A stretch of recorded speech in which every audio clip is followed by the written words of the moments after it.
gang, gang. Hey, nothing but love and respect. You might have some cool fans, but mine are the best. We've been through it all, went to war when duty called. Never left a man behind, we move as one is super strong. I don't want followers, that implies I'm the leader. I'm not the captain, I just gave them something they can believe in. I hold the lamp in the darkness, but they're the light that I needed to see the road that we walk in between the angels and demons. And my fans have my back. Hate us if your feelings don't like facts. And my fans will fight back. Beat you with the keyboard you've been using to write back. I guess we need each other like both sides of the battery. We the army, we the homies, we the gang, we the cavalry. We're brothers and sisters, we hold it down like we gravity. Can't nobody break the bond that made us all family. Me and my fans, we don't care what anybody say. Middle fingers to whoever in the way, man. Me and my fans, we gon' be together till the grave. It's a game till forever and a day, man. Me and my fans, we don't even trip in the hate. We got all in our veins, man. Me and my fans, we the hangover gang. Gang, gang, gang, gang, gang.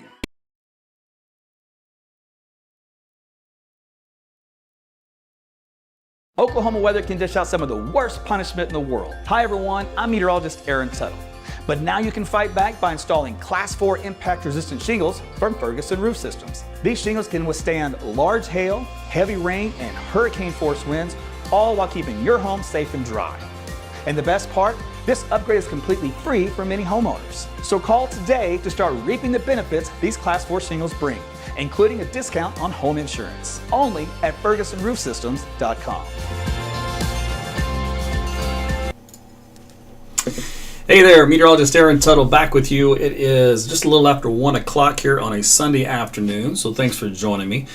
We've got quite a active evening coming up as we have a very strong upper level storm system that'll be coming on into Oklahoma here later today. And this is more of a typical storm you'd see in the springtime when it comes to our severe weather season.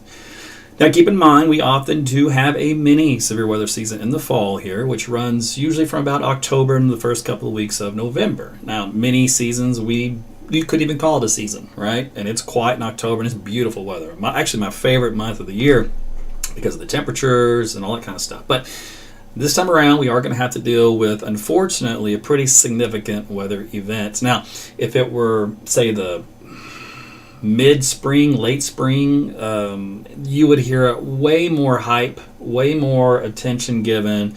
Storm Prediction Center would probably even go high risk because the confidence level in the outcome, given the environment today, is so much higher than because typically all the ingredients that we need are usually already there. Versus the model saying, hey, knuckleheads, the ingredients are going to be there, but they're going to be at the very last minute. You know, it's a race to the end, race to the finish line. And so it's hard for a human to understand that the outcome would still be the same as it would be in spring, but because it's the fall, we have a hard time making that transition. Regardless of what is going around, who's saying what, doesn't matter. The point being is we're going to have severe storms, have damaging winds, tornadoes, lightning, hail, the works. So this is our typical severe weather outcome here in Oklahoma that we usually see every year. All right, now this year we were quiet on the tornado counts, but we're going to make up for a little bit, I think, this evening into the late evening hours. All right, well, let's take a look at what's happening out there across the state. So let's get you started there first. By the way, thanks for joining me. YouTube, Twitter, and Facebook pages. So I appreciate you guys' support there, telling your friends and family about AT's weather. And get my weather app, by the way, before I go any further. If you don't have it yet, just get it now. Don't give me an excuse. My phone's full. Go delete another app. Make some room, okay? AT's Weather to Go. I think it's on like 30 megs, so it's not that big. And then set it up to alert you always, not only when in use or never. It has to be always. You might have to go into your phone settings to do that, depending on which phone you have. That way it'll alert you in the background if a twisting storm is approaching, aka a tornado. It has proprietary algorithms that predict tornado development and gives you an extra 15 minutes to seek shelter. Trust me, you would gladly give any dollar amount to have 15 extra minutes to seek shelter from a tornado, and you don't have to give a penny. So just go do it, Apple and Google Play. All right, with that said, now let's get on with it. So first off, the National Weather Service does have us and the Storm Prediction Center. They work tandem. So in other words, Storm Prediction Center comes out with the outlooks, then the Weather Service kind of refines, redraws them for you, and they have a moderate risk here in the pink shading. Again, don't get lost in the wording. Like I said earlier, this could have easily been labeled a high, and if it was a different time of the year, it probably would have been. But otherwise, up to baseball size hail, 60 to 80 mile per hour winds, and yes, a medium potential for a tornado here in the part of the area. Where specifically? Well, we're going to get down to the details of the latest model data here in a minute, but the area has backed up to the north and west. And we talked about this last night, how that could change. All depends on where that cold front lies. And the models were very aggressive with the front earlier on, and now they've backed off. And we're going to talk about that as well. But you can see a large area here. It has the potential for seeing tornadic activity across central and southern Oklahoma. Timing on this, out across western Oklahoma first, between 4 and 7. Probably right around 5:30 be the sweet spot as to where the supercells will probably try to start producing tornadoes.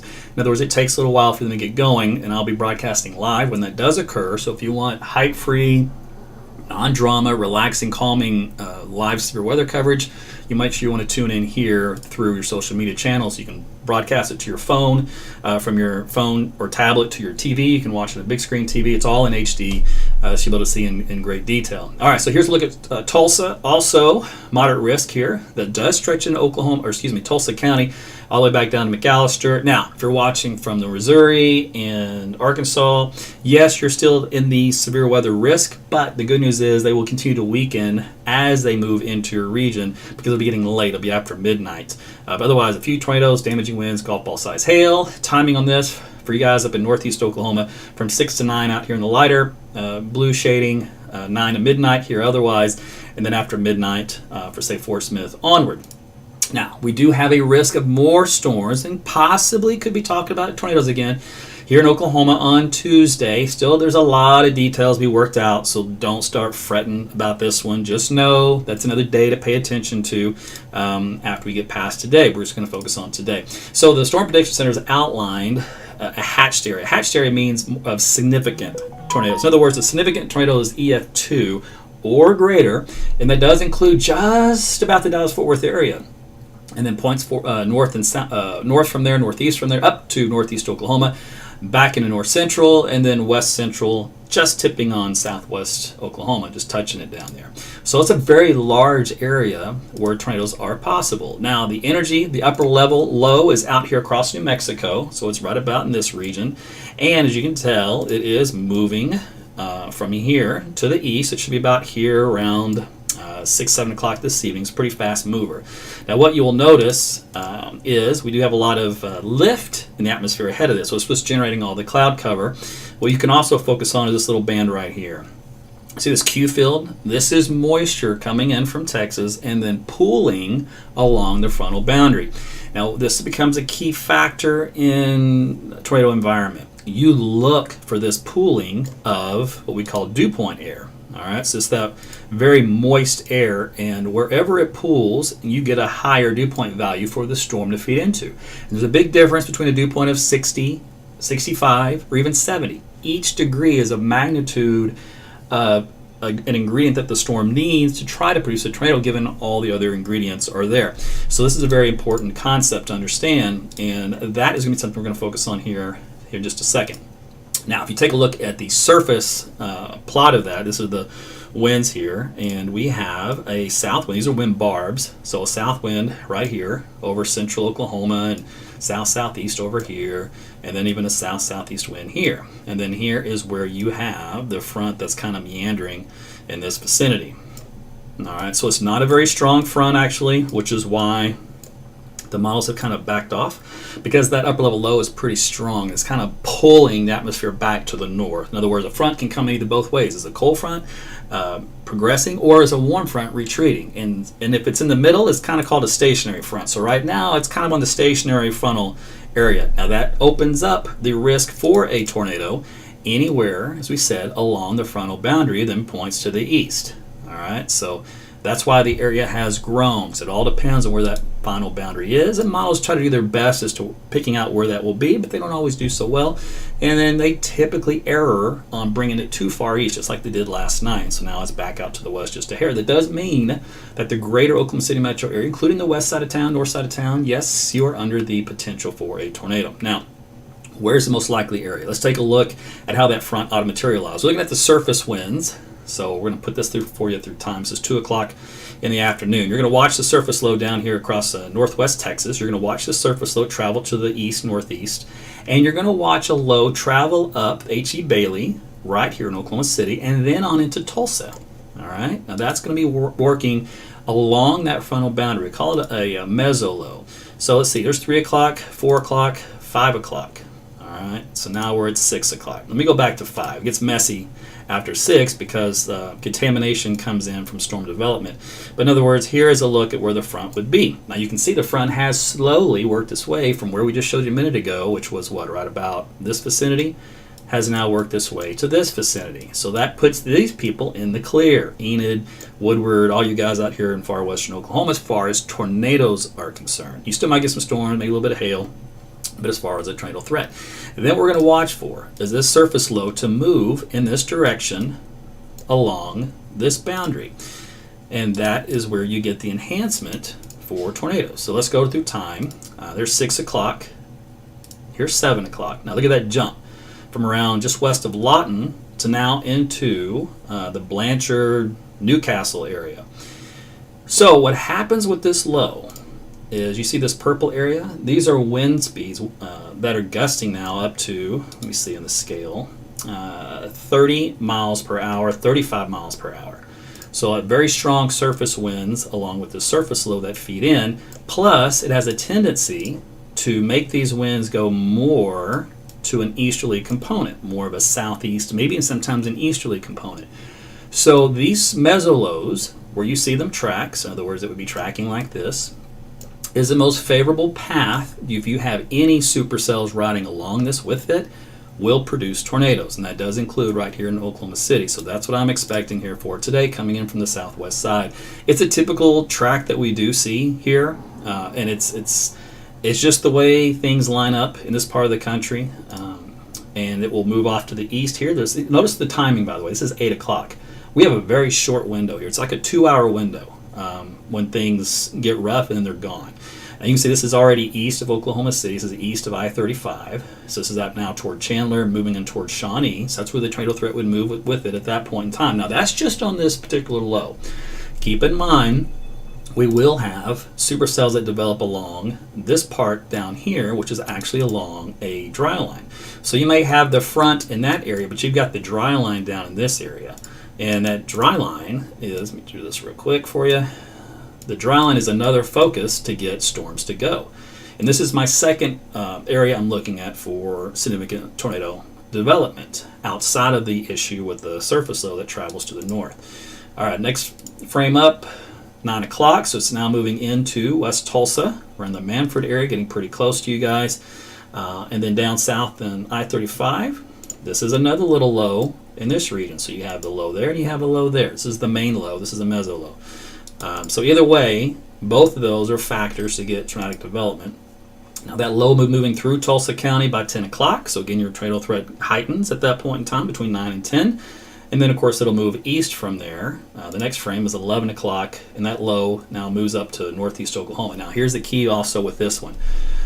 Models will at some point create a collapse of wind that gets pulled in with this feature, and it's going to produce some damaging wind associated with this broad surface low feature outside of, say, a particular, just a storm itself. In other words, it will kind of combine the environment of storms with that, and as the things weaken, updrafts weaken, because it's getting closer to midnight, it will release a lot of that wind. I'm going to show you that panel here in a second for some damaging winds, which is another thing that the Storm Prediction Center highlighted.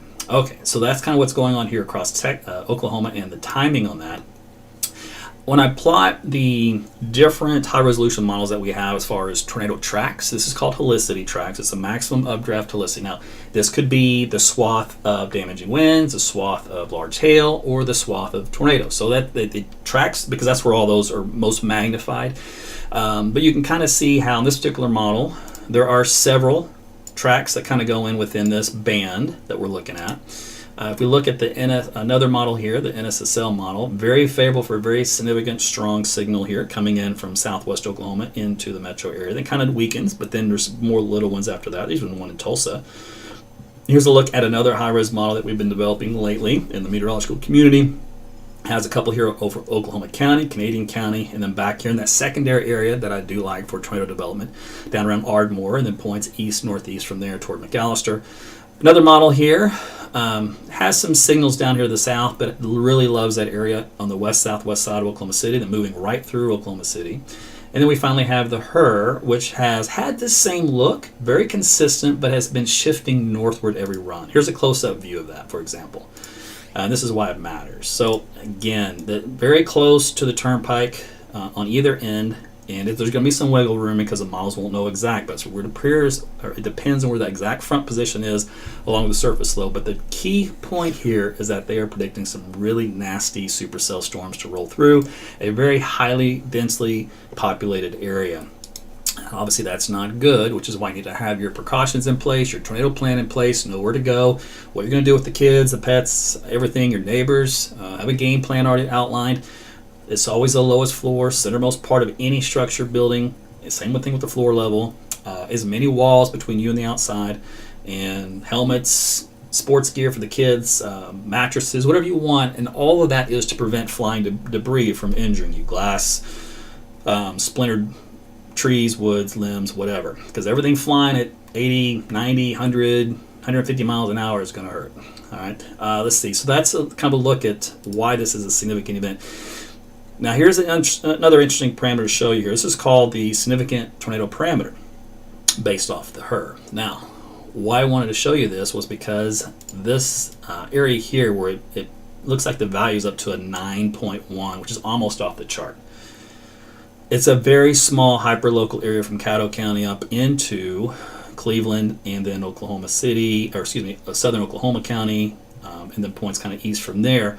Now this is at that 7 o'clock hour. Now why is it bullseye right here? Well, remember the surface low, that's why. So it pops in those ingredients that we had, and those ingredients kind of get magnified into that little hyper-local spot. It's called a microclimate type deal.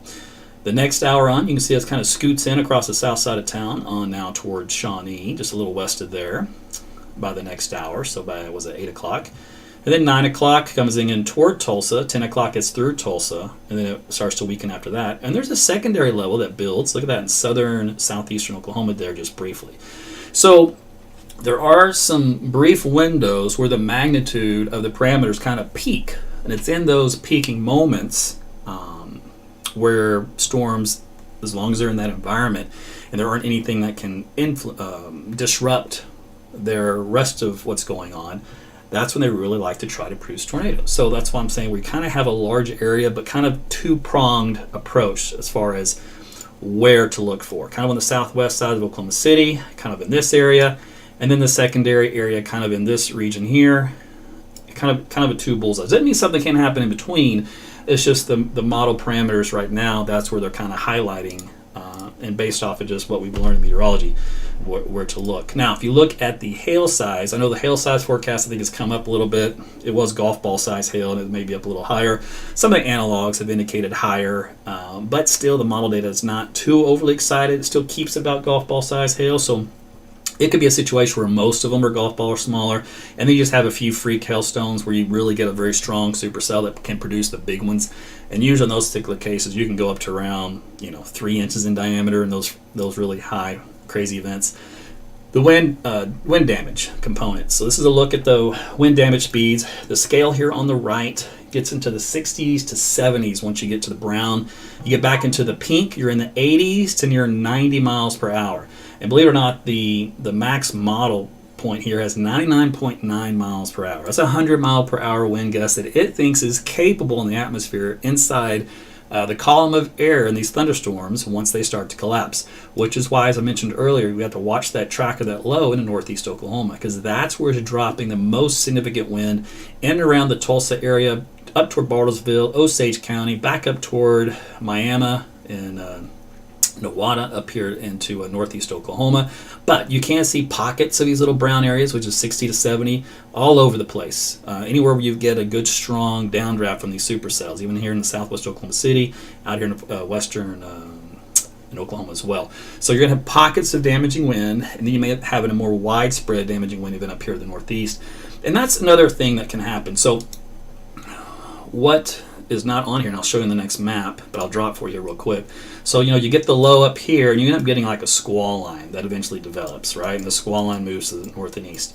Well, the comma head structure back here on the squall line that really brings in that damaging wind aloft down to the surface. So you have a lot of combination of things happening in this part of the state to produce the damaging winds. All right, and remember, they can do as much damage as a tornado, which is why you gotta be careful with that. All right, so the final look here. Let's zoom in on the timeline for looking at the HER model. All right, so what happens is by 5 o'clock, it already is trying to develop strong to severe thunderstorms out here in southwest Oklahoma. Now, initially, they should not produce a tornado because moisture here is a little more limited. This might actually be behind the cold front, for example, in a couple of these cases. But that's when things ought to get started. It's probably about 5 o'clock.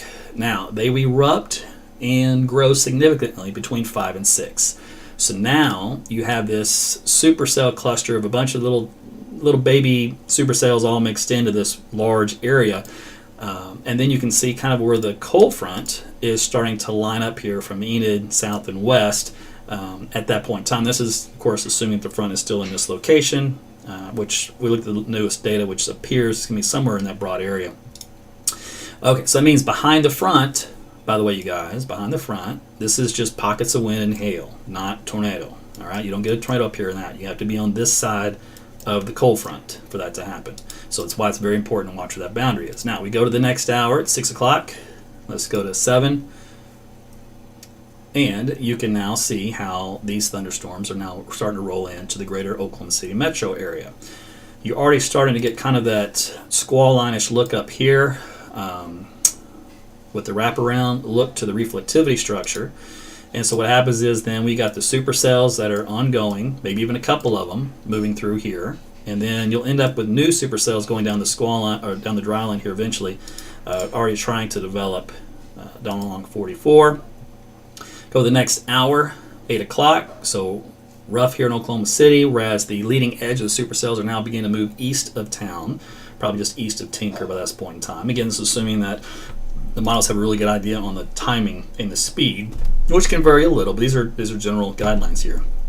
Okay, so by 9 o'clock, we have all those storms down here south now, supercells breaking down from Ardmore, just west of Ardmore up north along the I-35 corridor, and then stretching now back up toward Tulsa. So there's 9 o'clock, and then 10 o'clock, we're looking like this. So again, those storms approaching Tulsa, back down here toward Ruff and Ardmore and through Shawnee. Then we got some new development back out here from the upper level low.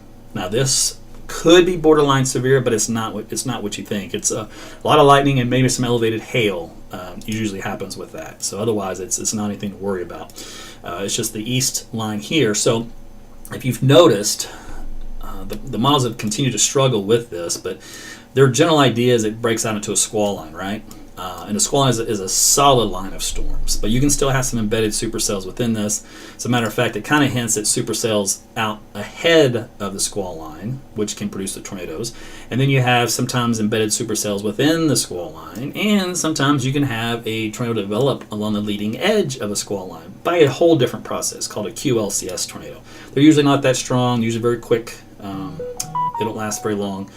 So that's kind of how that looks like. All right, so let's go to midnight. Line still continues up here from southeastern Kansas, western Missouri, on into eastern Oklahoma, all the way down to Antlers and Paris. And I'm going to get you guys down here in Dallas, Fort Worth here in just a second. Let me clear out Oklahoma first. So here's 1 o'clock in the morning. It's starting to push almost out of the state, and now you guys in Fort Smith and the rest of those regions up here are starting to see the storms. But look how quickly they fall apart. So things will continue to diminish. I'm not saying there won't be any reports of severe weather in this area, but the good news is for your trend is that things will weaken, and now that continues on down south from there.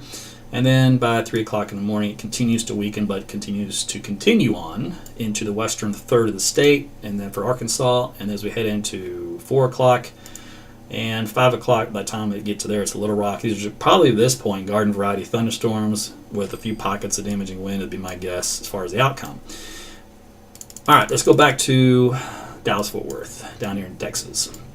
So between Sherman, Fort Worth, Cleveland, this is at 10 o'clock tonight. Here's 9 o'clock, by the way, backing it up. So it's a squall line with embedded cells within it. So same kind of outcome. I would not be surprised to see a few tornadoes embedded within this line as it rolls through. So there's 11 o'clock. Now what's interesting is here there are two signals. All right, so this signal still shows at 10 o'clock to have embedded supercells. The model then changes the reflectivity structure to do the following. Gusting out here and gusting out here. These are called bow echoes. This is what happens when a lot of the wind from under the storms starts to just rush out because the updrafts can't sustain it, and then you get these kind of a widespread damaging wind areas, and that eliminates any tornado threat because now you got straight line winds. So that's the new key, the new signal for 11 o'clock. So in Dallas-Fort Worth, for example, it could end up turning out where the higher tornado threat would be on the west side of town, and then your damaging wind threat is on the east side of town. So, for example, from Tarrant County to Dallas County, the risk of a tornado would drop given that outcome. And then that kind of continues as a broken line, squall line that weakens eventually over time down to Texas. Okay, so I've covered the radar. Let me go back to my maps. See if there's anything else of importance I wanted to bring up on the model data. Oh, rainfall. Did I do rainfall? Did not. Let's do that.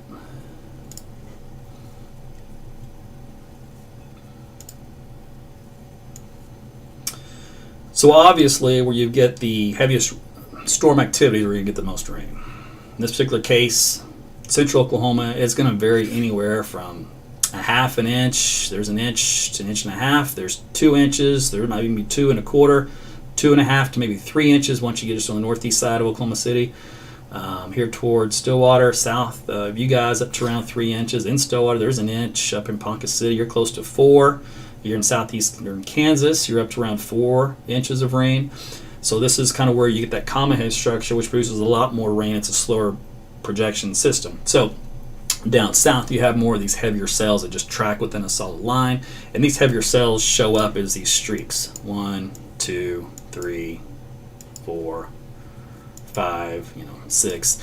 And the models won't know exactly where those streaks are because they won't know the exact placement of these supercells. They have a general idea, but you're going to find out obviously some heavy rain underneath those, whereas the bulk of the overall rain for flash flooding anyways is going to be the more you travel to the north and east across the state. Okay, so that takes care of the wind, that takes care of the rain. By the way, I think, let's see here, let me show you this.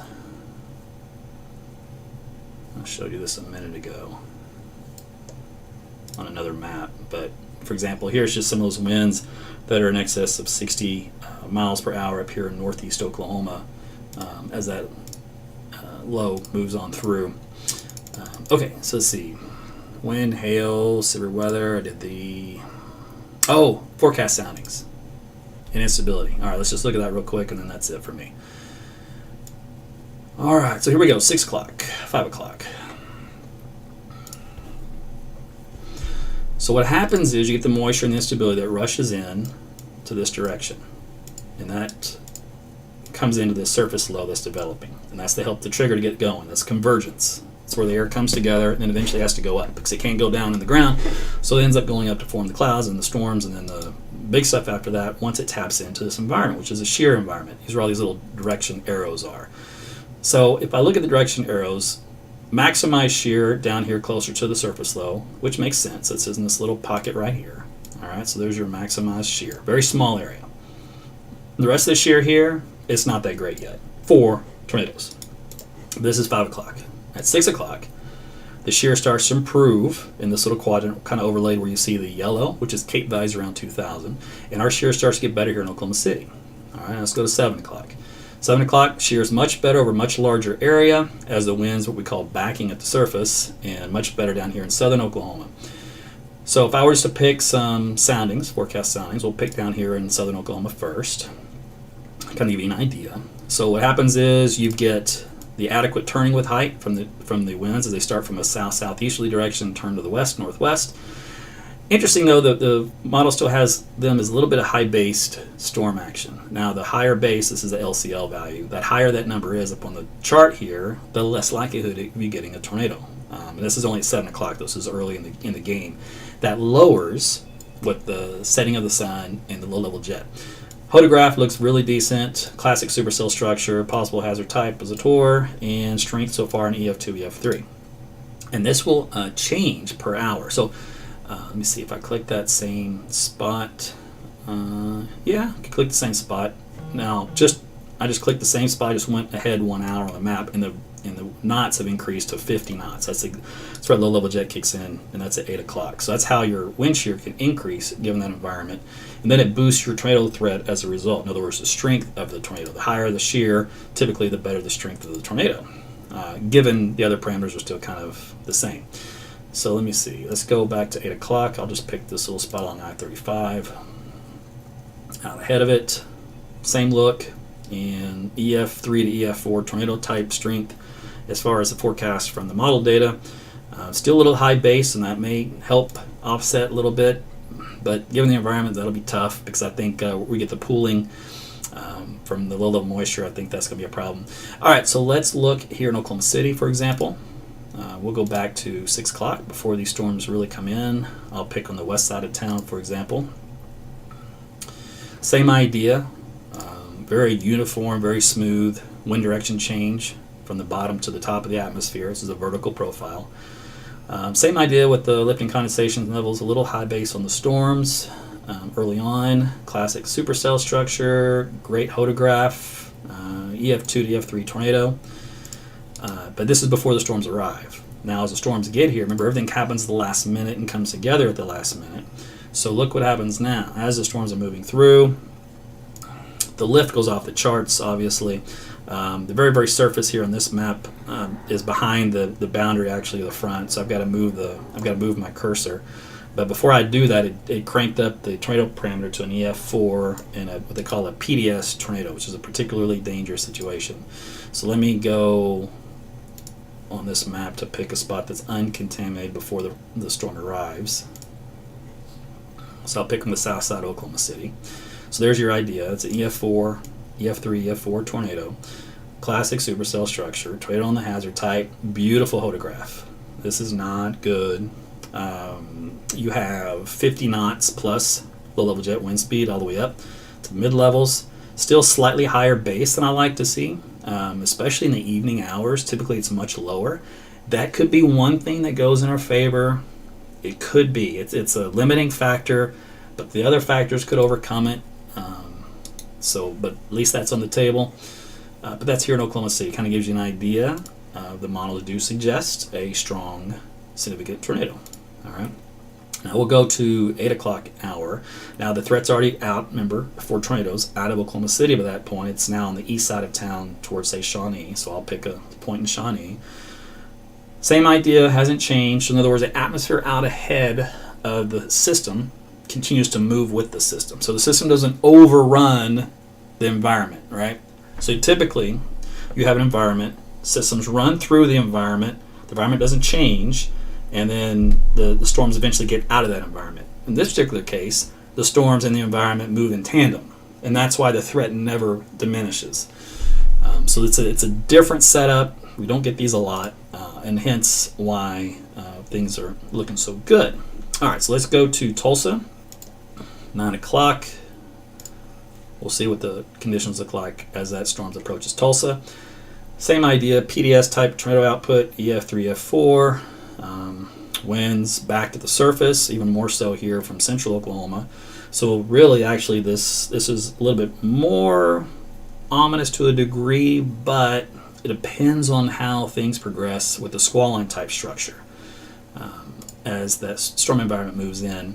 We go to 10 o'clock, and 10 o'clock it's off the charts from the EF4 to the EF5 category. It just doesn't look good in that region either. LCLs are a little lower, meaning that there's better low-level moisture that pulls in ahead of the line, and that was at 10 o'clock. So for all intents and purposes, it's kind of like the threat increases. So let's do this. So from this point to this point, we'll do something like this. And your parameters at the surface up that help to make tornadoes happen increase in order of magnitude. So, it's kind of like a magnitude of 1. This is just me picking a number just for visualization purposes, otherwise this means nothing. 1, 2, 3, right? So in other words, the order of magnitude is getting stronger as the storms move in that environment, so the odds of producing a tornado increase as you go more with time into that region. So you guys are watching from Fort Smith, you go, whoa, it's great for Oklahoma, but hey, what about us? South of Missouri, what about us? All right, so to clear that off, we'll head into the next other couple of hours. So here we go at 12 o'clock, and then here we are at midnight. All right, so let's see what it looks like right near the Fort Smith area at 1 o'clock in the morning as they approach. All right, so the difference here is the wind profile is becoming more linear.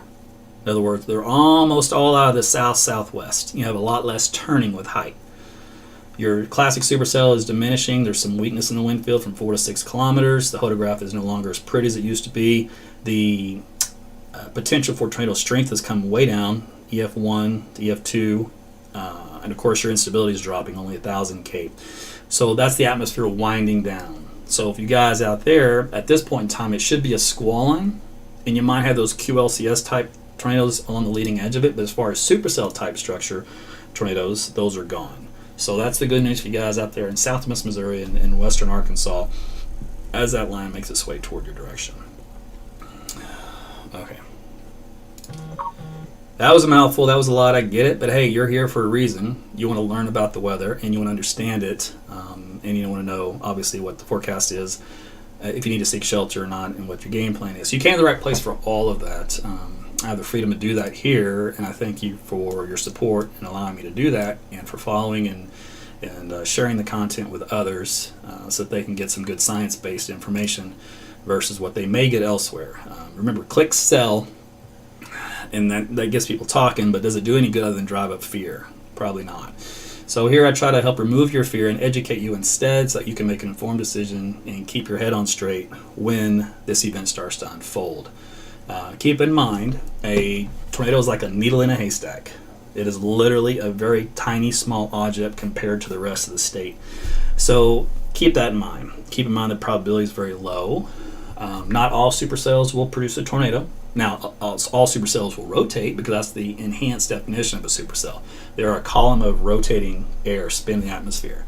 So when you see like the guys on TV say, we got rotation, that doesn't mean anything. All right, other than the fact that, yeah, welcome to Oklahoma. Most storms in the spring will rotate because the shear is there. It's everything else that goes into that matters. And when we're going to do live streaming coverage this evening to track these storms that produce tornadoes, I'll pinpoint out to you which ones should have that ability to produce a tornado and which ones won't, and I'll tell you the reasons why. Either because there's boundaries undercutting them, or there's another storm that's disrupting the inflow to this one. Because every supercell storm will have to go through a cycling period. It's like a living, breathing organism. They will recycle. And during that recycle process, they cannot produce a tornado. They have to be to a point of equilibrium where they're good. Okay, now I can produce a tornado. Oh, I just got disrupted again by process XYZ. No tornado for me. Oh, I finally reached equilibrium again. Okay, let's produce a tornado. So that's kind of how that works. And then the timing, thankfully, because of that disruptive inherent process, usually the tornadoes are short-lived. It's very hard to get a long-lived tornado. It takes very certain environments for that to happen. Now, this environment, unfortunately, looks like it could be one which would allow that to happen. One, we don't have any prior storms that have come through here. It's completely fresh, untapped air. There's no areas of subsidence. It's all influx of moisture. It's at night where we have a low-level jet that kicks in. The energy from the west isn't going to change. As a matter of fact, the system kind of comes at a little negative tilted, so it helps to increase the shear a little bit more in the evening hours. There is a cap, but it's weak and it breaks down as the system comes out. So that should not be a limiting factor, which often will burn us in the spring to summer. That cap can prevent anything from happening. This time around does not look like the case. Let's see. I'm trying to think of anything else to tell you. So Veronica was asking if I'd said F3, F4 tornadoes, just checking. So that's what the model data is suggesting. Keep in mind the models are like humans and they make mistakes. All they can do is tell you the basket of ingredients and then correlate that to what is possible. In other words, the potential. Doesn't guarantee the outcome, it just tells you what's on the table. There are obviously little things that can happen that can disrupt that process where maybe we would have had it, but we didn't because this happened and that happened, right? Well, you can only tell that either right at the moment or slightly after the fact. And you know, you might have some 5-minute, idea as to, oh, that'll weaken because of this, for as far as the strength is concerned. Say, for example, it's about to, let's say the cold front starts to get a push from the north. There's a storm to the north, and it collapsed, all right? And when those storms collapse, it's like a little outflow boundary, almost like a mini cold front. So maybe there's a storm just to the north of a tornado that collapses. Now, it didn't collapse 5 minutes ago, but it's collapsing now. And you can watch it in real time, and then you can extrapolate and go, oh, as this storm comes in with the tornadoes going this way, the storm back to it, north of it, is starting to collapse. Those are going to collide. The undercutting of that collapsing storm, the little mini cold pool, will then undercut the storm with the tornado and kill it like that. So if it was ramping up to be a bigger tornado, done. It just got killed off. So these things are very fragile, is what I'm trying to say. And any little thing can disrupt them. That is why it's very hard to get a tornado. So even though the forecast is going to call for tornadoes this evening, how many, Aaron? Well, you know what? Honestly, I can't tell you. Technically, an outbreak of tornadoes is at least a dozen. All right, that's at least a dozen tornadoes. In this part of the world, 16 in research is usually more of a number to use. And that sounds like a lot. 16 tornadoes is a lot. That's why you would call that an outbreak. Prior to that, in the old days, we called it, if you had 6 tornadoes, well, it's a typical summer day in Oklahoma. That's kind of how that would be mentally. But one tornado is too many, especially if it's a strong one, and especially if it goes over a densely populated area. In that particular case, you don't care about words and terminology, right? It's out the door. It means nothing. If one is all it takes. So don't get lost on how much and how many and all that kind of stuff. It doesn't matter. Just know that if you're under an area, use my weather app, AT's Weather to Go. It'll alert you if one is coming directly for you. It's based off your GPS coordinates. So, for example, let's say you live in downtown Oklahoma City, all right? And there's a tornado in Edmond. My app will not alert you that there's a tornado coming right for you because it's not. Other apps will do that because they're more of a broad brush paint brush. In other words, they're using a big fat paintbrush. I'm using a human hair, and I'm drawing the line of the exact tornado exactly right over where you live. That's more of a hyper-local forecast of a GPS-based position. And so you'll get a notice for that. So if you get a twisting storm alert from my app, you better hit the deck. Now, there's a caveat to that. It will come with the BTI number rating, 0 to 10. In this environment, if it has a number of a 7 out of 10 or greater, don't even think about it. Grab the kids, dog, whatever, hit the dirt. Then you can look at your phone radar or whatever after that. All right, act first, then hit the act first, hit the deck, then check it out. And if it turns out that it's just to your north or just to your south by a couple of neighborhoods, you can breathe easy, right? Now, if it is a low end, 0 through 3 or 4, it means you need to watch it, pay attention, because you're getting a lot of lead time. You're getting like a 15-20 minute window of that, right? So start paying attention, start getting your game plan in mind, maybe start rounding people up, give them a heads up.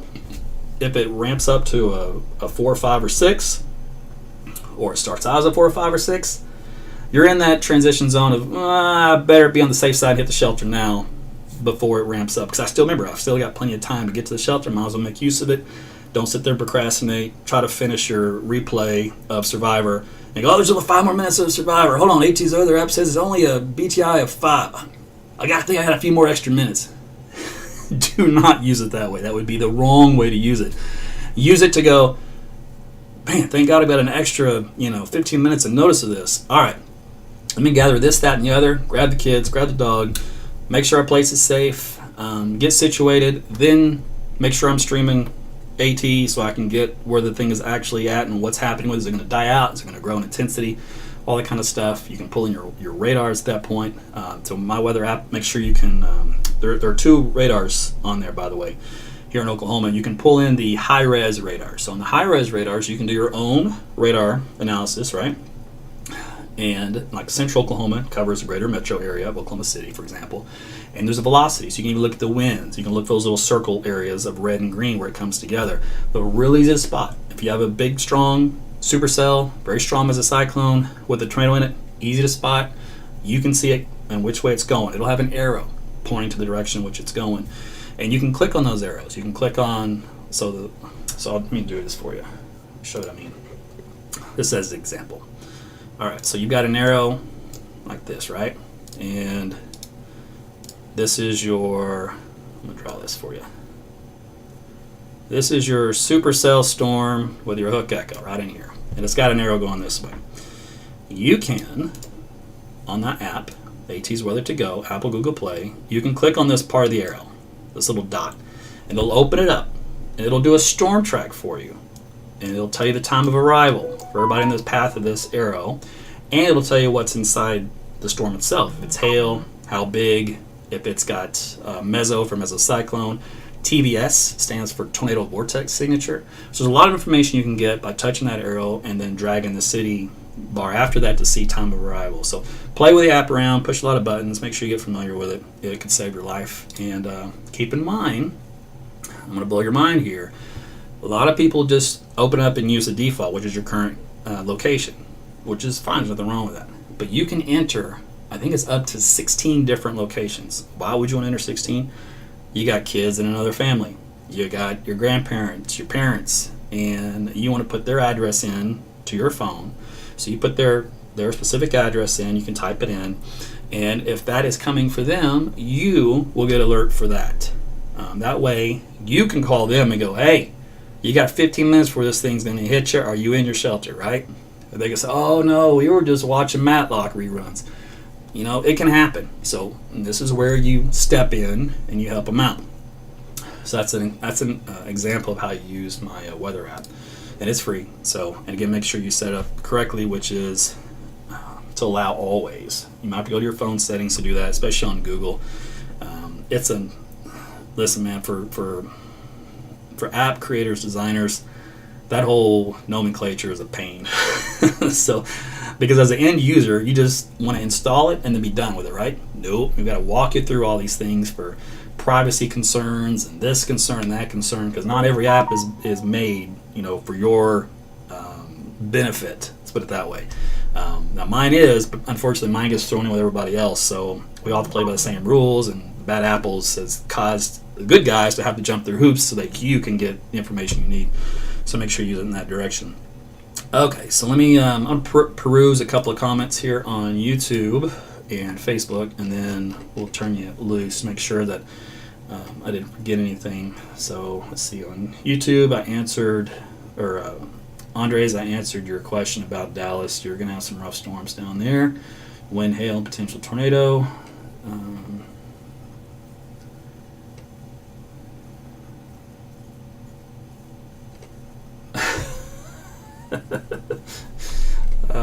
Some of the comments are funny. I appreciate the kind words, by the way. You've come to the right place if you do want information that's not anxiety driven. And listen, I'm going to be honest with you. You're not going to want to hear it. You're not going to like it. Alright? And I know this because I can speak from experience, because I worked in that environment. I worked in television news for 12 years. So when I say I know how the game is played, I know how the game is played. And I don't even tell you everything. I just tell you enough to give you the picture so that I don't get in trouble. Alright? But you need to look at it as like you look at anything on TV. It's entertainment. If they don't keep you entertained, you turn off the TV or turn the channel, right? Because your attention span is that of a gnat. Think about it. You have 3 seconds before you find, if you're not interested in something, you moved on. It's universal. So they know that, and they've got 3 seconds to get your attention, and then they got to keep it. The only way to keep it is to play with your brain. And they play with your brain with dopamine releases. And you get your dopamine releases based off of fear and anxiety. fight or flight, right? So it's all pre-programmed. And so trust me, this is old stuff, I'm not teaching anything new. But they tap into that response. So that's why everything is such an overhyped, fear-generated production of we're all doomed. When in reality, most 99.9% of the people are going to be fine. It's that 0.1%, and then you can fine-tune that 1%, and then you can give them the actual specific threat at that time, and not just broad brush and go, oh, you're going to get this, that, and the other. When in reality, you're only going to get this. So it's a huge difference. So I give you the difference, and we get really fine on that information so that your anxiety and your fear can calm down. Unfortunately, the way the business model is in television world, you're not going to get that from the main players. And before you hate on them, just know you don't necessarily hate the player, right? You hate the game. Well, that's the game. And if they want to play by the game's rules, they got to do what they're told.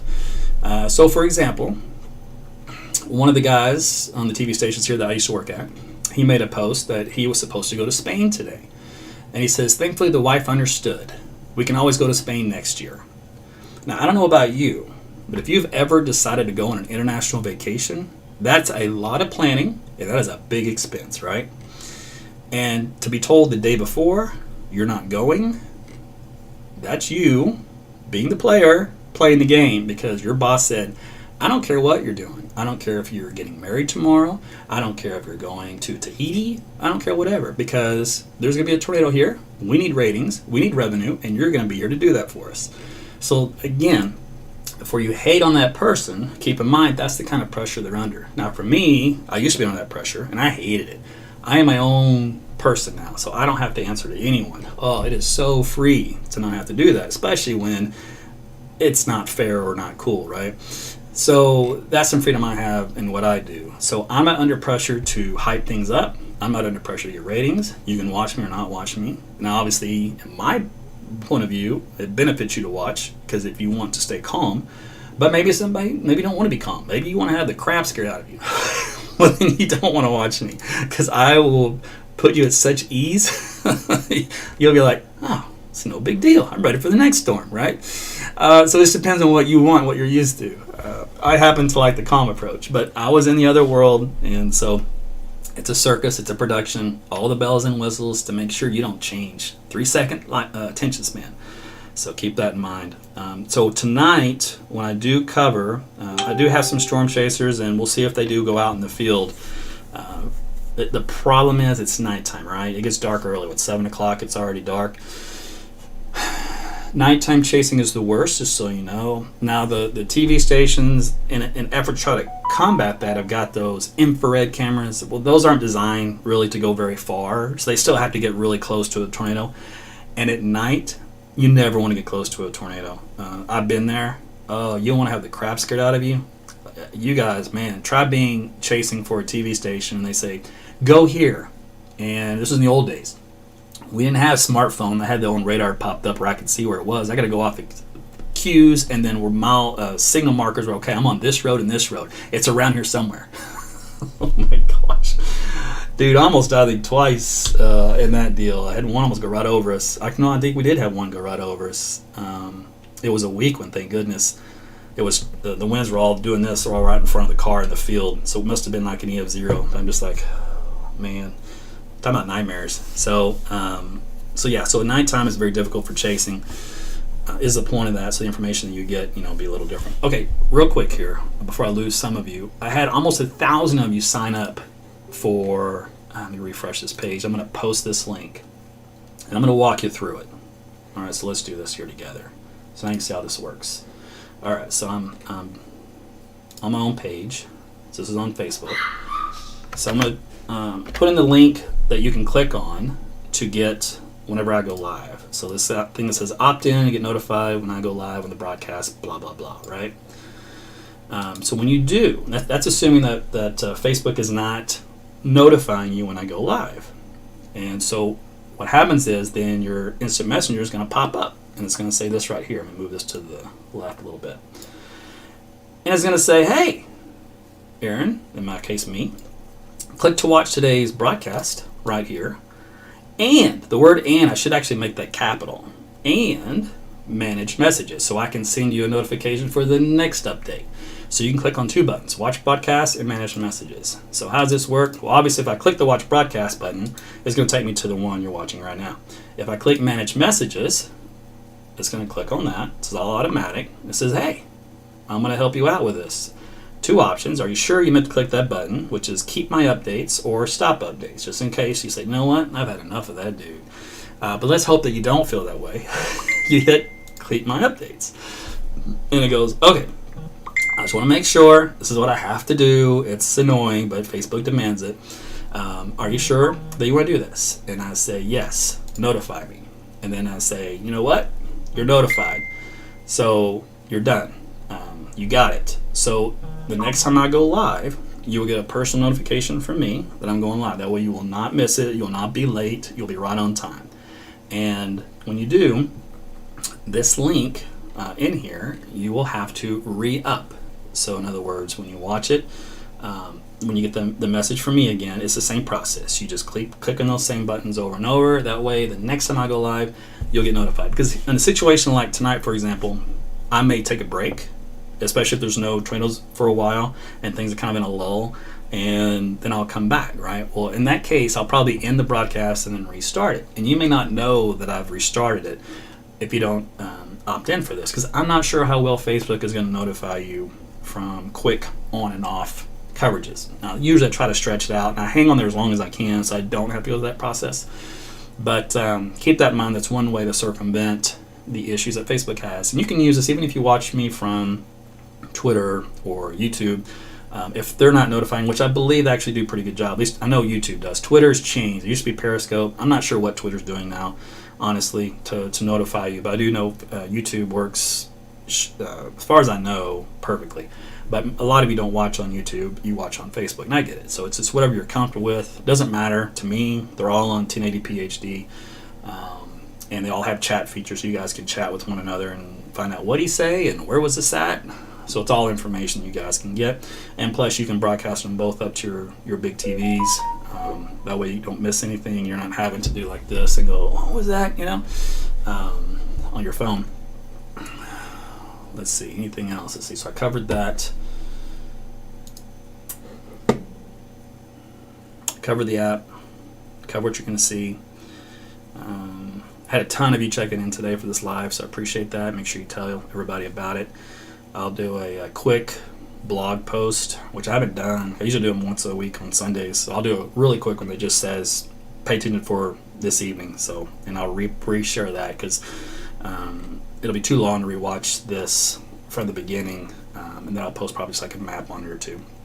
But that's it for me. I'm going to get out of here, get some rest, get my chat with my storm chasers, and go from there. If you're late and you just don't joining in, the very, very quick, dirty summary: storm should develop in southwest Oklahoma around 5 o'clock. They will quickly become severe, and they'll try to produce a tornado once they get into from that southwest Oklahoma area into west central, southwest central. In other words, probably from about Lawton north and east from there is their better opportunity to produce tornadoes from that point forward. And as they work their way into the Oklahoma City metro area and then points down south later on along I-35 corridor, and that activity moves east during the evening hours up to Tulsa by, between 9 and 10 o'clock, approaching from the west, stretching all the way down south through southern and southeastern Oklahoma, out of the state by midnight. The tornado threat decreases probably once everything kind of gets east of Tulsa, hour by hour, and as it moves into western Arkansas and Missouri, it's more of just pockets of wind and hail. Might get what they call a QLCS type tornado on the leading edge of that squall line in the far eastern counties of Oklahoma. I think the tornado threat's going to be pretty much gone though by the time it does hit in Arkansas. Other than that, maybe that little weak threat. But the supercell type tornadoes, the big ones, strong ones, are more likely here over central, southern, and east central Oklahoma to basically Tulsa southward, if you draw a straight line. And then strength of the tornadoes, models are indicating could be as high as a EF3, EF4, worst case scenario. Those are big ones, obviously. We don't get those that often. They're pretty rare. Actually, they're very rare. You can survive them, by the way. Adequate shelter, do what you're supposed to do. Let's see. What else? Oh, it stretches on down toward Dallas-Fort Worth and North Texas, so probably a couple of tornadoes down in that area, along with the usual hail, wind. Flash flooding more likely across north central, northeastern Oklahoma, and southeastern Kansas for several inches of rain up there. Like I said, pockets of wind. And the hail size is mostly around golf balls, but if you can get a really big supercell, those hail sizes can go up in a very tiny, small area. And we're talking, within a 3 mile by 3 mile zone, so it's pretty small considering. Let's see, that's about it. And then, Oklahoma City needs to be on guard, especially on the. Last night we were detailing more of the south side of town because that's where the model data had the front that was kind of pushing into the northwest side and kind of clearing out the front, or clearing out the tornado threat for, say, Canadian County and like Edmond and Piedmont area. But today's data says that front's backed up a little bit more and it's not going to come through, so that increases that tornado threat all the way to include pretty much the entire Oklahoma City metro area. So it does include El Reno, Yukon, Edmond, Guthrie, Piedmont, all the way down to Newcastle, Blanchard, Norman, just the whole gamut. All right. So we're underneath that zone, so that will not change. All right, that's it for me, you guys. Again, thanks for all your comments. I wish I could spend more time to answer your questions. For those folks that say, "What about my house? What about this area? What about this time?" Best is to use my weather app and then watch radar trends. We're going to try to plan around things this evening and just know where to go, what to do. All right, and join me again here in about let's see, what time is it? 2. So about 3 hours. Just probably right around 3 or 4 hours from now, I'll be doing live coverage, tracking the tornadoes once it looks like they're going to start to develop. All right, guys, be safe out there, and we'll talk soon. Take care.